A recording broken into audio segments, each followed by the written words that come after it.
സംസ്ഥാനത്ത് സ്വർണ്ണവിലയിൽ നേരിയ ഇടിവ്. വ്യാഴാഴ്ച 22 ക്യാരറ്റ് 1 ഗ്രാം സ്വർണത്തിന് 70 രൂപയാണ് കുറഞ്ഞത്.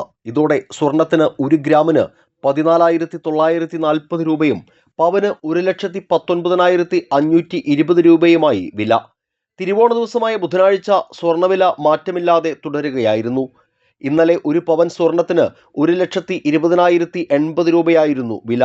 അന്താരാഷ്ട്ര സ്വർണ്ണവിലയിലുണ്ടാകുന്ന ഏറ്റക്കുറച്ചിലുകളാണ് സംസ്ഥാനത്തെ സ്വർണ്ണവിലയിലും പ്രതിഫലിക്കാറുള്ളത്. അതേസമയം വെള്ളിവിലയിൽ മാറ്റമില്ലാതെ തുടരുകയാണ്. 1 ഗ്രാം വെള്ളിക്ക് 260 രൂപയിലും 10 ഗ്രാം വെള്ളിക്ക് 2,600 രൂപയിലുമാണ് വ്യാപാരം നടക്കുന്നത്.